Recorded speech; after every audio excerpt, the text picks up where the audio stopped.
And welcome to another of our webinar Wednesdays, managing your small business through the pandemic.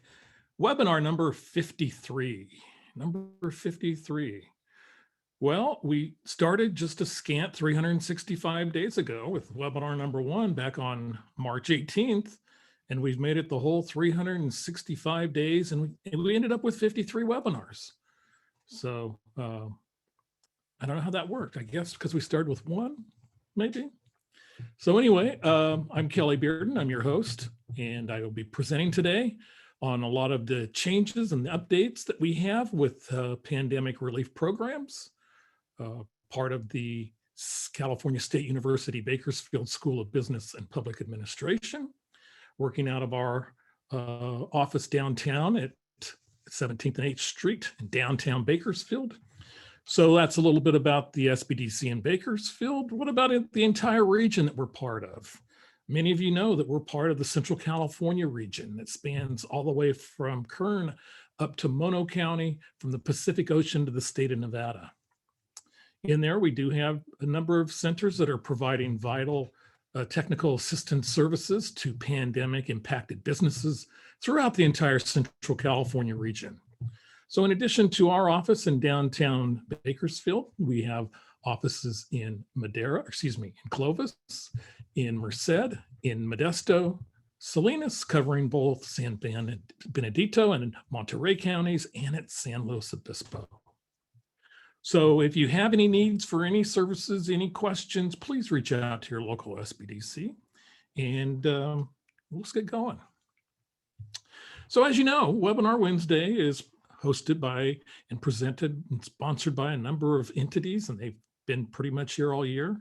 Mentioned a little bit about the School of Business and Public Administration at CSUB, but also we're powered by SBA and a partner of the California Governor's Office of Business and Economic Development, supported locally and very aptly by Kern County, California, Mid-State Development, and other stakeholders throughout our region. We thank each and every one of you, even if you're not listed up there. So what's up today, March 17th, 2021? Well, as you can see, I'm wearing my St. Patrick's green, and looking out there, I can see that many of you, well, I can't see you, but I'm assuming many of you are wearing your green as well. So happy St. Patrick's Day. Also a happy SBDC Day, a national SBDC Day. Get all these happy days out of the way. No birthdays today, but hopefully maybe we'll have a tax day extension coming soon, as some various issues that are jumping up as far as taxes. We just went past the deadline for March 15th for corporations. I imagine a lot of S Corps out there, LLCs, and others that are still kind of looking out for guidance, and other issues are still looking to potentially file that extension of time. Now, will the government come out with an extension for tax day on April 15th? Remains to be seen. So we had some news this week and some other related guidance that'll help us through today. One of those bits of news is the EIDL payments. So if you received an EIDL loan, an economic injury disaster loan last year, you were probably getting notices that your first payment was going to come due after a 1-year deferral. Well, that is now being deferred another year into 2022. We're going to go over that a little bit more. We'll look at some of the updates on PPP 2021, as I like to call it, 2021 PPP, and also the Shuttered Venues Shuttered Venues Grant. So the Shuttered Venues Opportunity Grant is something we'll look at as well. A little tongue twister this early in the afternoon. And we'll also look at the next stimulus package, the $1.9 trillion package that's now official. I know we spent a good deal of time ever since we were getting news information on it, and assuming it had a path to the White House and to be signed. We talked about some things, but there are a few other added items that have actually come up, and maybe some timelines on some of the programs that we're looking at and changes that we'll go over. We'll talk a little bit about, again, the California Employer Portal and some upcoming dates that are going to be important for that. We know that that has been about funded by a tune of about fivefold over the original $500 million. And so there's going to be lots of awards in that particular program, and the timelines and some of the things you need to know we'll go over today. The targeted EIDL advance, the very latest, there was an additional $15 billion of targeted EIDL advance. And whereas we'll be doing something specific on this next week with our partners, the Kern County Hispanic Chamber of Commerce, the Kern County Black Chamber of Commerce, and Mid-State Development, we'll be bringing in their EIDL advance expert, Corey Williams, next Thursday. So we won't cover that a great deal today, and there's still some guidance that's coming along since so much of this funding has come in the last two stimulus programs. So not even 3 months into all that with the new rules. Also, as I've been known to do lately, we've talked a little bit about the tax credit, the employee retention tax credit, and how it affects 2020 filings. Done a little bit of that in the past and continue to kind of punt it down the road a ways, and we'll continue probably with that today as there's a lot to go over. And we'll answer your questions, and we'll look at a poll and a lot more. So let's start first of all with the poll. And it's going to have to do with your employees, because we're right at the 1 year mark before everything happens. So look at this pre-pandemic, and I'm going to launch the first poll question, and it is, how does your current number of employees compare to the number of employees you had a year ago? So pre-pandemic, is it significantly more? Is it more, about the same, less, or significantly less? So jump in and vote away. We're looking for the current number of employees compared to the number of employees you had 1 year ago.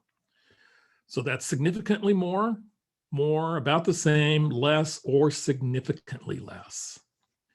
And getting a number of you in and voting up to about, 56% right now. Hold out for just a couple more. Let's get to that 60 range. Get a nice sample size here. And what we'll do is with over 60% of you voted now, we will end the poll and share the results with you. And as you can see, for most people, the number of employees you have now is about the same as last year, about 69% of you. And 17% of you is less, and 15 is significantly less. We didn't have anybody on today that had actually more or significant more employees than they had a year ago, which is telling, because we've had some businesses that have done okay and probably added staff that have been participating in the webinars. So that's interesting to know. We'll compare that with some of the national numbers that we're seeing. They did have a little bit of significantly more. As far as more, they had definitely more and about the same, and more on the significant. So more on the extremes on the national level, and for us, kind of more in the middle there with about the same. Okay, we're going to stop that poll, and we're going to go with our second question. And our second poll question today, and this one you can have multiple answers to, but over the last year, what have you done? What have you done over the last year? And your choices are, I have raised my prices, I've lowered salaries or wages, I've decreased employees' hours, left vacant positions open, increased the use of less expensive employees. So have you done any of those? Have you raised prices, lowered salaries or wages, decreased employee hours, left vacant an open position, or increased use of less expensive employees? So getting a good response again, nearly 40% of you are in. And let you finish up on that. What have you done in the last year? Raised prices, lowered salaries and wages? Have you decreased employee hours? Did you have an opening that you left vacant? And did you increase the use of less expensive employees? We have now about 55% of you that have voted. So let's go ahead and end the poll and share the results with you. And the most common answer out of that was you have left vacant positions open. 48% of the respondents selected that. 39% decreased employee hours, 28% raised prices, 13% decreased employee hours, and 11% increased the use of less expensive employees. Good information to know. Now, if I was a guessing man, which I was, and sometimes a betting man, I would have thought that number one, raising prices was number one, because a lot of businesses, at least that I've talked to, that has been my advice. In particular difficult areas, it's one of the options that you have as a manager. So it is good information to know. And thank you for participating in the polls. Okay, so let's move on. We had talked a little bit about EIDL and, about trying to do something with a deferment and to try to see what was going to happen in those regards. So one thing that the SBA came out and said, as we mentioned, that there will be a deferment for another 12 months, and that deferment will be for all existing SBA loans that were approved during 2020 during the pandemic. So if you read that, it says the addition of from March 1st on, which we received our disaster in Kern County really early in the process. We were one of probably 6 or 8 counties in California that was originally received this designation before it went nationwide virtually days later. But if you received it as early as March 1st, then you had no interest in principal payments through March 31st. And now the deferment has been fully extended to March 31st, 2022. So if you have received that information from SBA that you have a payment due, please note that you no longer have a payment due. I imagine they will be contacting you via email or some other form of communication, but SBA did announce that they have extended the deferment period until March 31st, 2022 on the EIDL loans. Now, this is not PPP. It's not any of your local loan funds. It is only the economic injury disaster loan that you acquired through the SBA portal, and maybe even received an EIDL advance check in the interim for that. So EIDL is deferred. Another thing that they sent out is that they reached the milestone that I think we actually talked about a little bit last month, where they have now approved over $200 billion in emergency funding. Very worthwhile program, very helpful for a lot of businesses, and that could be small businesses, nonprofits, agricultural businesses that have needed to survive the impacts by COVID. And as a reminder, the EIDL program is still open. It's open through 12/31/21, and SBA continues to approve over $500 million each week for the COVID-19 EIDL program. And that's not including the targeted advance program either. So that's still a lot of money that's going out and a lot of money that's helping small businesses. It is still open, the EIDL program. We don't talk about it too much, but it is still open if you haven't gotten in before, or if you think that you could utilize some more of the funds and you weren't up to the $150,000 cap. So if you could utilize, maybe you were in at 80,000 and you might be able to go through the requalification process through SBA. You do not need to refile. If you want additional funds, what you can do is you can just go through their process that they have existing to try to get the loan size increased. Okay, let's look at a few of the status and the activity and what's going on with the key programs. Got a lot of stimulus programs that are open right now, and we're receiving a lot of different information on many of those, such as we just shared about the EIDL loan. So you do know that your either second draw or your first draw of PPP, or what I like to call PPP 2021, covers them both rather nicely. They're both open. You're going to want to contact your lender If your lender's not participating, there's a number of other lenders. There's over 5,000 that are participating nationwide. So you have a lot of options out there, but contact your lender. If you're going after the second draw, it is much simpler to try to use the same lender as the first draw.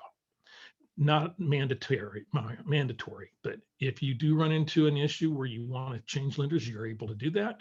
But it's just smoother. You just want to make sure all your contact information from that first loan flows easily into the second loan and it's all correct and there's no typos. Well, we've been talking about the Shuttered Venue Grant Program for a long time. And information I heard yesterday was that it was likely going to be opening in April 2021. So we've been sitting on our basically pins and needles, waiting for that thing to open up. And now it looks like the first or second week in April is most likely. SBA has been creating an entirely new portal for it, and it is hopefully going to be opening up sometime then. Now, SBA is also going to be handling the restaurant and bar grant program. That's part of the current stimulus program.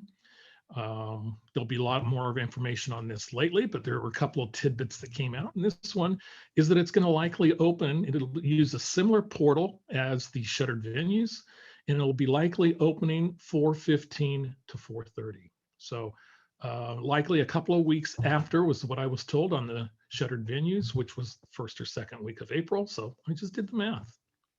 Now, as far as this program, and I'll probably mention this again, and I'm going to mention some of these key new points probably a couple of times today, because I want to make sure they get heard. The news on the restaurant and bar and grant program is that it is going to open, and it is going to likely be used to offset what is going on with your PPP 1 and 2.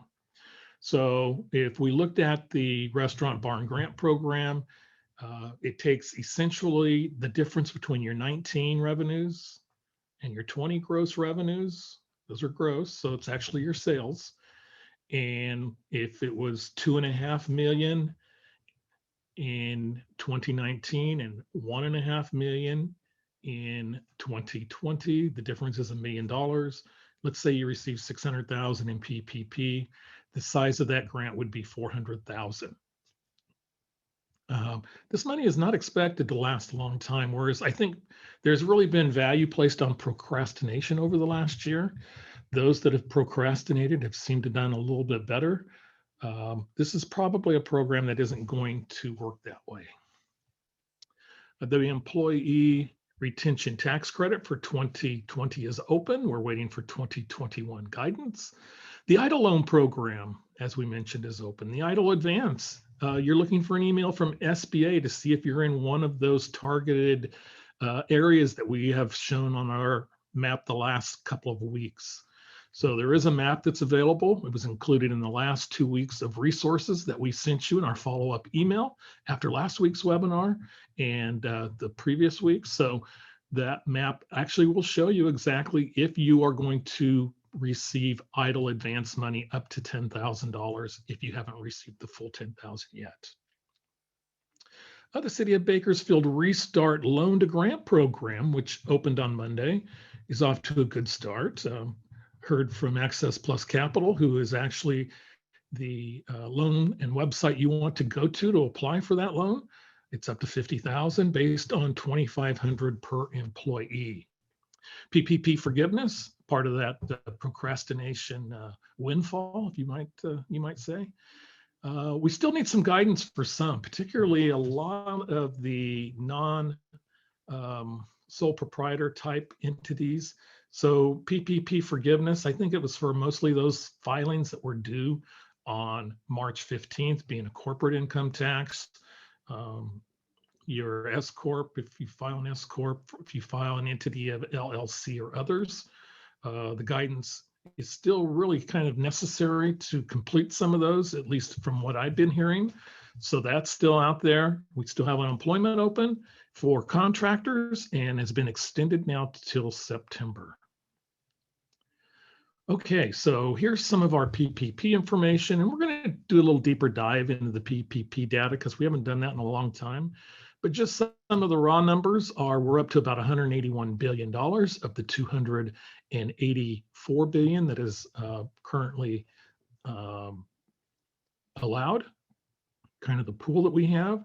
The average dip this last week down to $66,229. And for the week, our average was 49,000 and about $16 billion for the week on 330,000 loans that were actually approved during the last 7 days, ended March 14th, 2021. So let's jump up and let's kind of look and see what's going on with not the COVID portal. We'll go over that in just a little bit, but let's jump into the Payroll Protection Program first. And let's kind of look at some of the data. We saw the numbers already, the raw numbers, but let's, and I guess I start at the top. There's the numbers we looked at, 181 billion. And we're seeing a jump between actually ratings between first and second draws, which is something I don't think we've ever looked at. But if you look at it here, approximately of the $2.7 million loan approved, significant more of our second draw. The loan average size is a lot bigger, 92,000 compared to first draw, 21,000. First and second draw combined are the numbers that are presented below. But it's kind of interesting to see that, we're seeing probably about 57% of the loans go to second draw compared to first draw. And then the average size is so much more substantial. And that could be partly because of the increased factor for hospitality 7-2 NAICS code businesses that get to actually use 3.5 months instead of 2.5 months. There's your lender types. If you're interested in finding out the number of different banks and S&Ls, there's fintechs that are out there, 34 fintechs. Farm credit lenders are actually involved, a number of different types of lenders. So there's a lot of lenders. Not surprisingly, California leads as far as by distribution by the state of California, 24 billion compared to the next state level, which I believe is Texas at 13, or excuse me, New York at 14 billion. Look at the loan sizes. The loan sizes we saw were smaller. And if you recall our first PPP round, 84% of them were for 150,000 or less. Right now, we're looking at 90% of them, a little over maybe 91% actually being 150 or less. And almost 3/4 of the entire number of loans made are for 50,000 and under. So I think there was a goal by SBA and by the administration to get the average loan size and to try to get it out into far more people that weren't getting it and are very smallest of small businesses. And there's a lot going on in that particular area. And we'll be talking a lot more about that in the next week or two.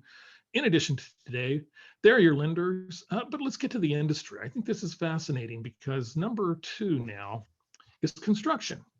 We had accommodation and food services. So it was your hospitality industry that has been hovering around 18% of the total PPP loans for 2021. And now we're seeing that construction is strong, smaller construction firms, 13%. Your professional, scientific, and technical, 11%, as far as healthcare as well.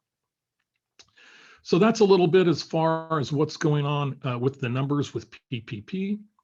Moving right along, PPP, we talked a lot last week about some of the sole prop issues. The sole proprietors have been a big topic on PPP. First of all, there was a 2-week period when sole proprietors were only eligible to actually any entity, but it was smaller businesses, 20 and under. 20 and under employees are actually under 20 employees. So you had to have 19 or less employees. One of the things that I really maybe haven't accentuated as much as I should is that there's some great opportunities for sole proprietors who didn't participate in the first round to get in the second round. And, you know, I have talked with some people that said, well, I haven't finished my 2019 taxes. And so they don't have a 2019 return. My understanding is you can use a draft for 2020. I think the draft was meant as another option year to try to make it a little bit more appealing and to make it more profitable for sole profits. So your sole proprietors, your Schedule C filers can actually use a draft for 2020 in order to actually qualify and apply for 2021 PPP. Now, that said, a draft 2020 Schedule C needs to be the Schedule C that you're going to file when you do file your tax return. So with a lot of the issues going on now, it doesn't make sense for a lot of people, or a lot of people maybe had unemployment that's now an issue that they received in 2020 that might have been taxable and is not taxable. Don't want to get into too much tax stuff here, but there is an opportunity to go in and to use a 2020 draft that is going to be essentially the return that you file. It's going to be the Schedule C. It's going to be your profit and loss moving forward. I can't stress enough that it really needs to reflect the one that's actually going to happen. We are going to see, and have started to see already, we're starting to see reviews and audits.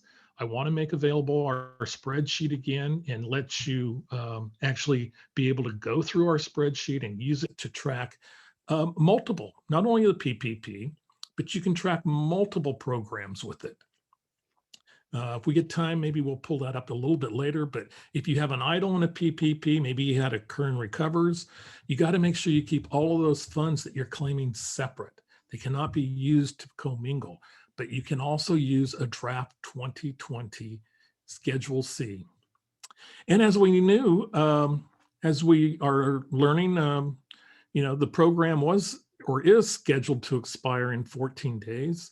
It's largely assumed that there are bills existing in both and actually they're talking about them, so we know they're existing, in the House and the Senate to actually provide an extension for 60 days till May 31st. The May 31st would be the last day to get in, and then the processing afterwards would take a few days later. So you would have until May 31st if that passes the House and the Senate, who are going to be busy this week because they go on recess after Friday. So another estimate is that potentially we're down now on the number of maybe PPP 2021 applications that are held up in the eTrans portal. I've heard from a couple of different lenders that they're down to maybe 15 or even less % of that total. So a lot of those were held up for possible fraud, but there could have been even a simple typo or a single digit that's actually been transposed incorrectly, and that would hold up the entire process and throw it into that 15%. So many sole props, one of the big issues was many sole props really wanted to participate in the new rules that allow for you to claim gross income instead of net income, which is huge and will allow many nonprofits to actually go after that maximum amount of a business owner can actually get through PPP, and that's $20,833. If you showed let's say you showed, and we went through an example last week, but just to refresh, let's say our net profit for the year at the very bottom line, let's work our way up, was -$1.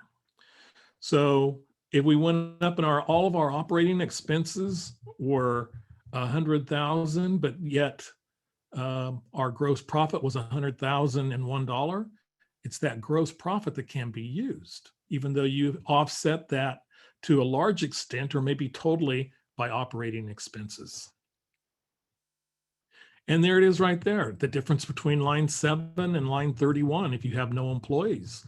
There's a couple of add backs on your Schedule C, and this is the Schedule C form as part of your 1040 package. So Schedule C, line 7, gross income. Line 31, if you have no employees, you select the larger of the two. If you're a sole proprietor that has employees, you are not able to manipulate the system and actually list your employees at one of two other places, either in cost of sales or as wages and employees. They will be added back. So basically what this does is it adds back your wages, your pensions, and your employee benefits that are on those other expenditures. And then you can use the annualized income and divide it by 12, multiply it by your 2.5 months like we've been known to do. So where are the opportunities here for small businesses? Are really small businesses that have been left out. And there are opportunities because you are able to now use that gross income. To go back for the second helping, you still need to experience the 25% reduction, but you are able to apply on gross revenue. We talked about using the draft version, using a draft version of Schedule C that should reflect, and because of audit concerns, need to reflect what you're actually going to file when you file your tax return. So where's some of these opportunities? Let's say you're a business and you have employees and you've experienced a significant drop in revenue, and you actually have a loss on your taxes. You can still then go off and use off of the gross receipts as mentioned, minus the wages and benefits. What if you had an extraordinary item in 2019? You could have had 18 of the most brilliant, profitable years in the world, the history of mankind for that matter. But in 2019, you had an extraordinary item that hit your Schedule C. Maybe you were involved in a lawsuit and you had huge legal expenses. Maybe you lost your best customer at the same time. And you showed maybe a taxable loss, a net loss on your tax return, but the gross method may be able to help you. And also another couple of situations that are coming up before with all SBA lending, not just with PPP and others, but if you had defaulted on a student loan or any other federal debt, you weren't eligible to actually apply for SBA lending. However, that has been changed with this, and you can now apply for a first round of PPP. If you had a default on a student loan, you're now eligible to apply. And also there are some more options for you if you were formerly convicted of fraud, particularly if it was a non-financial fraud. So some of the application status that you see out there is if you're a sole prop and all this was happening, because remember, this was a fluid situation. This is another example of procrastination really worked in your favor, because oftentimes we've been contacted in the last couple of weeks by businesses, by sole proprietors that had already submitted their application. So if you already submitted your application right now, the guidance that we have is that is what it is. So you aren't able to, if you pre-submitted before this rule came into existence in the last 2 weeks, you weren't able to actually go in and actually use gross income. Instead, you had to use net income. And there is no recourse right now. It could change. Things change, as you know, in this program. 365 days in, we do know things change. So you could be pre-submittal of which you still can, maybe if your online application, if your lender uses an online portal for you to submit information and you don't have an E-Trans number. An E-Trans number, again, is the number that comes from the electronic transfer to SBA of your application. So if one exists, it can only be withdrawn manually by SBA. And why would you want to withdraw it manually? Because if it's in the system as an application with net income, and you could get a substantial larger sum by using the gross income method, then you could go back in and try to do that. If you're funded, again, you have little recourse. And if you're in between, it looks like the funds are going to be around for a while. So we are seeing people withdraw and actually go back in and do it again. So again, just some of the things that you have to be able to, for the second draw, you had to spend all of your first draw. 60% on payroll, 40% on other eligible uses. There's a number of uses, and then uses increased, as you know. And of course, you have to demonstrate the 25% reduction. Okay, I think I covered that pretty much. Okay, shuttered venues, shuttered venue operators. I can't say it. Maybe that'll help. So as far as shuttered venue operators go, the portal is not likely opening until early to mid-April, according to the White House. Now, here's the key information on this, though. They are going to allow applicants to receive both a 2021 PPP and the Shuttered Venue Operators Grant. Okay. I know I've been here every Wednesday since this program has come out saying that the guidance that I provided you from SBA and everywhere else said that you could not have both a PPP 2021 and the SVOG. So disregard that. That changed. At a White House briefing on this from economic analysts, I believe, yesterday, they had mentioned a few things, and this was one of them, that you can apply for PPP and SVOG. Now, they will take the amount that you receive for PPP 2021 and reduce it by the size of your Shuttered Venue Operators Grant. So I know this was a rock and a hard place. It was like you could only apply for one or the other. Only one of them was open. One of them might benefit you far more than the other, but you could apply for both if they were both open. Now you can. So it's, you know, my guidance that I would go in and I would apply to the maximum amount that I could under the PPP, and then ready myself if I have an eligible application for the Shuttered Venue Grant and be in line to submit to it, knowing full well that the size of my operator grant will be reduced by the amount that I get with PPP, but then still I end up with the maximum amount that I had hoped to end up with. So again, that's going to be is if you hit the eligibility requirements for both PPP and Shuttered Venue Operators Grants. Again, it looks like you're going to have a little more time, but you want to make sure you have all the information ready to apply. Remember, we have a staggered application period. The SAM registration could take up to 2 weeks after you actually do the application, so there's still time to get that in. You're going to want to know your average number of qualifying employees and also document the earned gross revenue loss that you experienced in 20 to 2019. So, and there could be other information. And I think when you see this other information, it is going to be those that are not, you know, slam dunk, as you might want to say, operator venues for this grant. Like if you operate a movie theater, obviously that is pretty much a sole purpose that you have operated for years and is an eligible use under the Shuttered Venue Operator Grant. However, if you have some other type of venue that does other things, including when you start getting into food service, it's going to get dicey. And when you get into other things now, you might have dinner shows, and dinner shows not dicey, but it just comes down to where they're going to want to see the revenues from both and also a number of the different areas, but they could also want to see floor plans, contracts, ticketing policy, and other information for those that are a little bit more on the fence.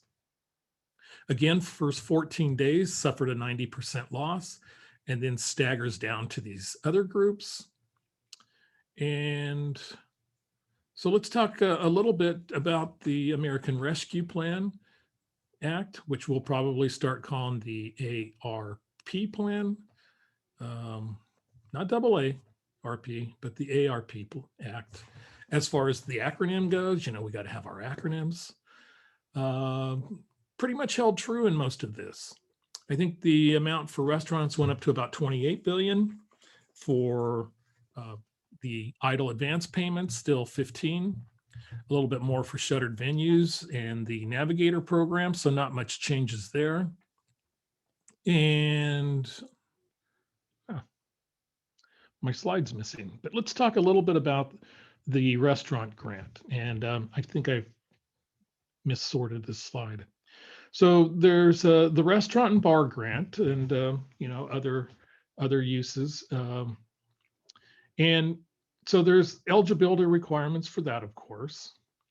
One thing that we're seeing is that is going to be offset by what you receive for PPP.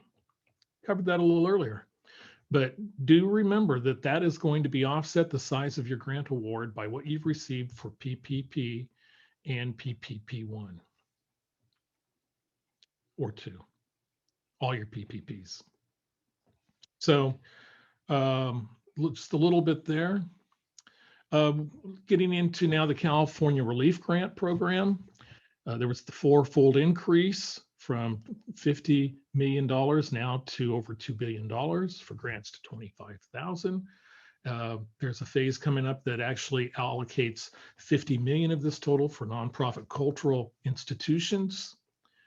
And we have fee waivers that are also in the legislation that has been signed into law that reflect kind of renewal fees for a number of restaurants and bars as far as some of the licensing that they have, mostly through the ABC, and then also through barber and cosmetology and other individuals through the Department of Consumer Affairs. So right now, we have gone through round 3. A number of you hopefully were selected, and in round 3, they used waitlisted applications from rounds 1 or 2. So if you weren't funded in 1 or 2, you had an opportunity in 3. So either you got funded or you got waitlisted into the next round, which will be round 5. Round 4 is $50 million that actually begins yesterday. And actually it is open now only to nonprofit 501c3 arts and cultural programs with specific NAICE codes. And probably, over the last 365 days, I'd have to say this is my worst slide, and I had a lot to choose from. But by throwing all these different NAICE codes out here with little explanation, makes it a little bit difficult, I know. What I did was, let me see, time-wise, let me try to do a new share here. See what I have here with Mr. Google. Okay. We don't have, real quick, NAICE code lookup. That's what I want. I want to pull a couple of these NAICE codes. Obviously, I've been here. So it just kind of, in here, you can do the NAICE code search. Let me research some of our codes here. Let me just pull up a couple of these real quick because I think it is interesting, and I think I already have. Let's go with this one, 711140, which, let's go with 30. So we do a NAICE search on that and we get information. And what it's going to do is it's going to show us the group that it actually is, the NAICE title, but it goes much deeper than that because this group is musical groups and artists. By clicking onto that, and we'll give you this resource, if you're a nonprofit, you can get into the various examples. It could be bands, orchestras, independent musicians, vocalists, drum bugle corps, and there you go. There's your complete detail for that NAICE code. Now, I know I threw you about a dozen NAICE codes, but there's a lot of detail that goes into that, and those are the only ones eligible to apply as far as the round of this round for cultural and historic venues. Now, the key thing is also, my understanding is on this is that you need to go in and reapply. You need to go in and reapply. If you applied earlier, the application process is open now. My understanding is that I will know for sure next week because I'm participating in a statewide webinar on this, presenting. So I better know the answer to that next week. I think in the past week or two, I've said that, yes, you're going to need to go in and actually do a new application process through the California Relief Grant, and that application process is open until the 23rd. Okay, so that's one example. And again, there are all the codes. This will come out again. Covered it a little bit last week. It'll come out in our resources this week, but kind of shows you what is detailed in the NACE codes and who can apply as far as the nonprofit round 4. And sure, they did get in there. Look, NACE codes did sneak in there as I got a little bit sloppy in the preparation this week, apparently. So then there's round 5, and round 5 of the relief grant will be opening the 25th, and it'll be also open to nonprofits who weren't selected in 1, 2, 3 round. And there's other things that are happening with that particular bit of legislation. Okay, just to see if we missed anything on this restaurant. You know, there is an amount for smaller amounts that are going to go to small restaurants. And really, we're really looking at, there's so many opportunities right now for a lot of the businesses that we missed. And it's going to really be a focus of the SBDC and has been the last few weeks of trying to get the information down to the very smallest of small businesses. I know my favorite Mexican restaurant in Bakersfield, sit there and I'll ask them, have you got any pandemic relief? And the answer generally comes back no, for a variety of reasons. So there's a variety of reasons why it's not getting all the way down. A number of those issues are being resolved, and hopefully we'll get them resolved even further. So as far as the Restaurant Act, stay tuned. It probably won't be opening for about another month, maybe 6 weeks. Targeted EIDL advance. So we have a lot of money now that is really flowing into this program. I expect, I hope, when we do our webinar with the Black and Hispanic Chamber of Commerce and Mid-State Development next week, that we find out that there's going to be an application process for those that did not apply for EIDL that can actually go after the targeted EIDL advance. Again, you're going to have to be in that low income community that we've showed as far as the map the last couple of weeks. There's the definition. And again, you're going to have that 30% drop, that 30% decrease over any 8-week period of time while not employing 300 people. And again, the way this is going to work is that if you received a $10,000 EIDL advance, you're done. If you received between 1 and 9,000, the reciprocal amount of that actually will be made to you if you meet those requirements. Now, there is an application process, and SBA will contact you by email. And look at the email address from SBA carefully. SBA.gov is the email.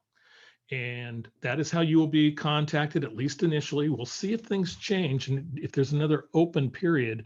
I'm really hopeful that there's going to be, based on the amount of funds that are now available in this. So a little eligibility jumped in there. And here we go with our tax credit. Yes, our employee retention tax credit that we're going to be covering more.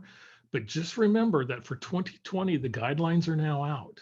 We have guidelines for 2020 that changed. This was the original right here that expired on December 31st. But we do have a number of different programs for the tax credit. And a lot of people are starting to utilize that and go back and be able to claim that. We will get into that soon.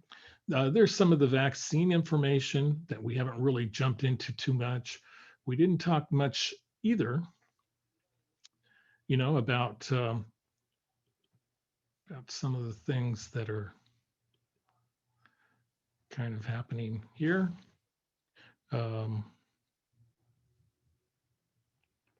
Getting back to this, there's where I wanted to go. Just real quickly, just jumping into this employer portal. We had talked a little bit about, this is kind of a really nice resource that the state has come up with. It's their COVID COVID-19 employer portal. I did put it in the chat at the very beginning if you want to go in there, but it's kind of a one-stop way where you can customize your roadmap and create a customized roadmap for yourself and your particular business with the guidelines that are out there. Right now, you got to go several different places, and you have to go many different places in order from state and local to find all the regulations. So by doing this, there's an assessment that you can do. And for our part of this roadmap and assessment, you just put in your county, and then let's put in our type of business. And we'll go next and go through the assessment process. So by doing that, then actually gives us this detail, and we can answer a couple of questions. I've been told that this will not be used for enforcement, and that's why they worded it as yes and not yet and needs more information. So have you performed a detailed risk analysis? Not yet. We just closed. Have you trained your employees on how to limit the spread? Not yet. I'll just go with that. So then there's some safety measures that you could answer real quick. I won't even look at the questions. I'll just go not yet. But face, a lot of different rules and regulations, and then a couple of more.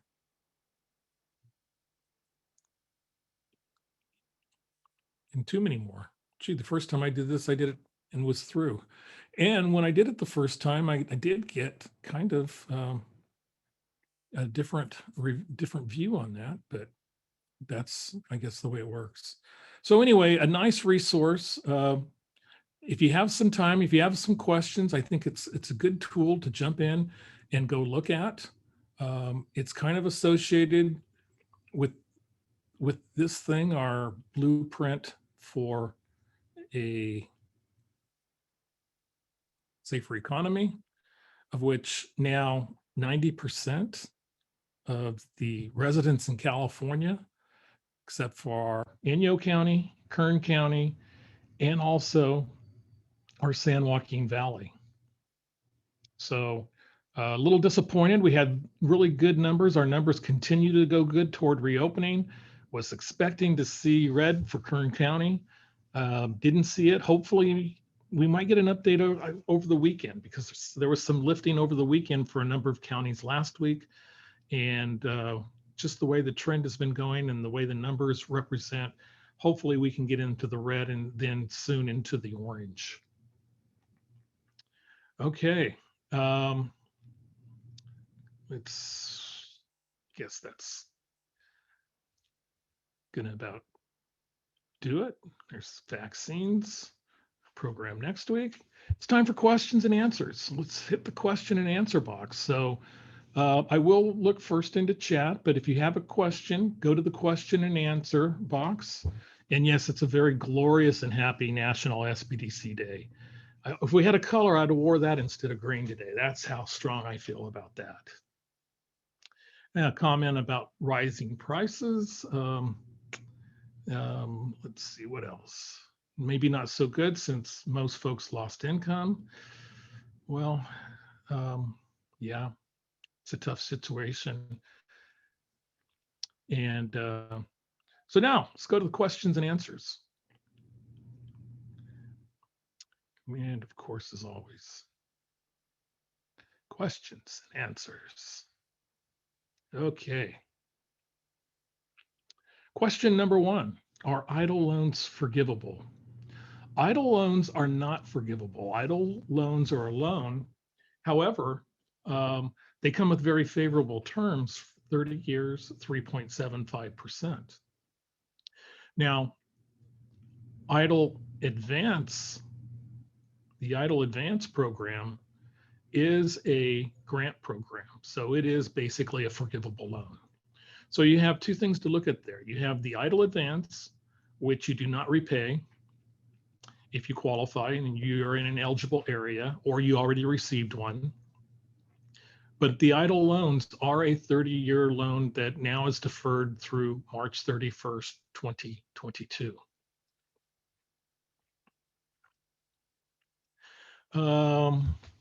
Let's see. What have I heard on the current recovery small business loan forgiveness process? Filed my forgiveness end of the year. And the county is working on forgiveness status. I have not checked in on that, but I will actually, I'll do so in the next week and try to get an answer.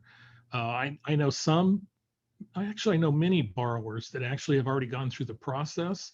So I imagine it's just a backlog of a lot coming in at the same time.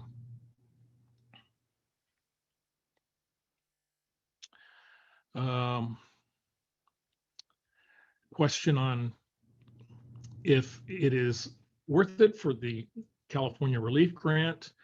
With the additional window opening, is it worth the effort? I think only you can decide that. The previous efforts were gut wrenching and useless, basically. And I have heard that before. I've heard that before several times. I know it was a difficult process. It was difficult for all. The portal had issues. I think a lot of those issues are now being changed. And if you already have a lot of the information, it might be worthwhile to do so, especially since now they have substantially more money, half a billion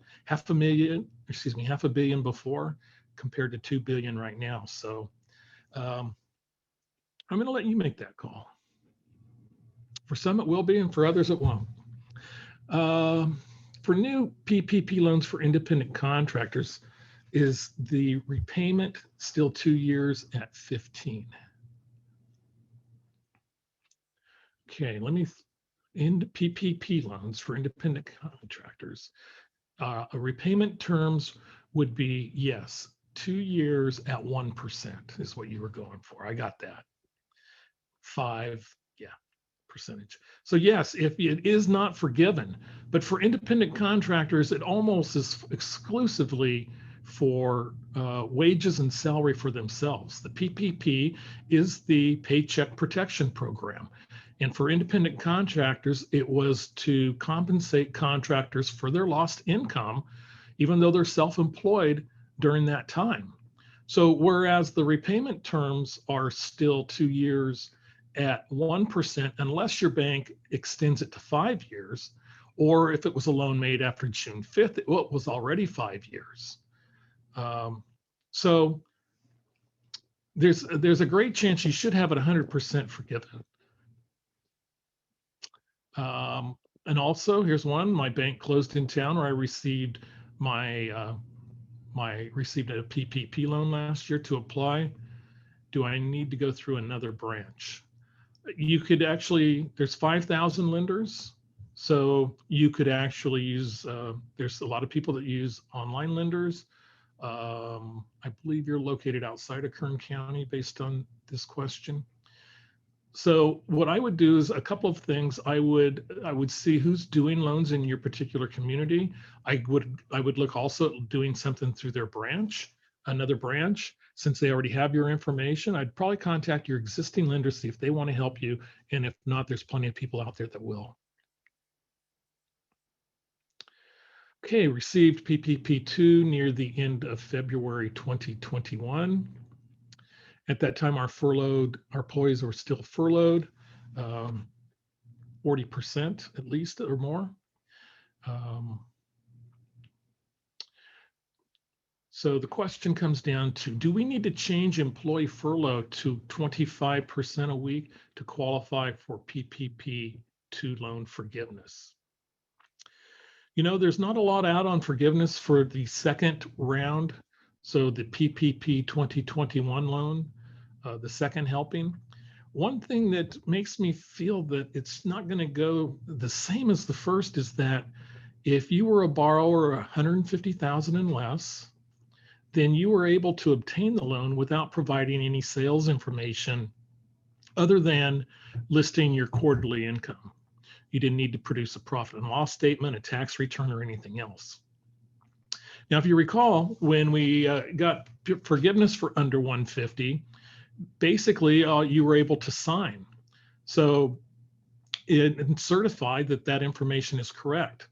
I just, in lieu of the earlier amounts of fraud that they had and the protection they're going through now, I would think that there's going to be something done.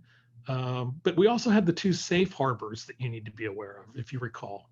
Even if at 150 you're not given full forgiveness, or you just have to provide that information at the forgiveness time, I expect that to still happen. So I probably wouldn't worry about the employees being furloughed, because I think that that's very common right now, especially for the long shutdown that we've had. So it wouldn't probably be the biggest concern that I have. Hey, thank you. Somebody had mentioned about an hour ago, the IRS extended the April 15th deadline to May 15th. Well, happy birthday to all those born on May 15th. Are the 501c7s eligible yet? I've seen 3s, and I've seen 6s. It would probably depend on the program. There might be some, but I just don't have that answer for you right now. I will get it. So let's see, more questions. How can I get information on the EIDL advance if a business did not receive one before? And you know, in our poll, we did find that there were a handful of you out there that did not get the EIDL advance, and maybe you even received an EIDL loan. So that is something that I hope to get an answer for you next week when we have our EIDL advance expert on our Thursday edition with the chambers in Bakersfield and Mid-State Development. So right now, I don't have an answer for you. I think that that's going to be coming out, and I think that that's going to probably be something that is going to probably happen if you meet all the other eligible criteria.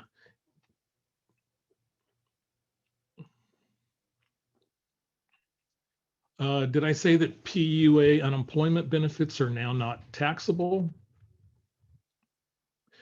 Their portal says that when I certify. Thank you. Oh, you're welcome. As part of the most recent stimulus package, what it did in 2020 was it exempted the first $10,200 in unemployment benefits. Now, you have a problem out there because a lot of people have already filed that already claimed those and there's going to probably need to be some form of an amended tax return or other things. But my understanding is PUA unemployment benefits are the first $10,200 are not taxable for those received in the year 2020. We will include the email of the map that we didn't show today. And you're specifically interested in Tehachapi. In looking at that last time, there are areas of Tehachapi, and not a lot of Tehachapi area is covered, though, if I recall. Any new Kern County specific loans grants? Well, we have the one in the city of Bakersfield, but nothing really right now that is, a lot of stuff is really happening. So much is happening on the federal level. They're, I think, evaluating what the need is going to be once we get through all this stimulus that's rolling through right now. What happens if you cannot repay a PPP loan within 2 years? Will the bank extend perhaps at a higher rate? I've been crushed. Well, I'm sorry to hear you've been crushed and had a devastating year. Banks are given the option with your original PPP loan if you used it for reasons that are not going to be forgiven. Businesses actually are given the option with their banks, or excuse me, banks are given the option to extend it from 2 years to 5 years. And it's not at a higher rate, it's still at the 1% rate. Also, if you received your loan after June 5th of 2020, it already comes with the 5-year term. So again, you're going to want to look to see as much of that can be forgiven. And also, if you had to use some of it on, for example, other items that weren't originally, eligible expenses, such as supplier cost. So if your supply chain, you made payments to suppliers, maybe you used it for PPE and other reasons, those are now eligible forgivable expenditures. You're going to still want to try to extend and expend and forgive as much as you can.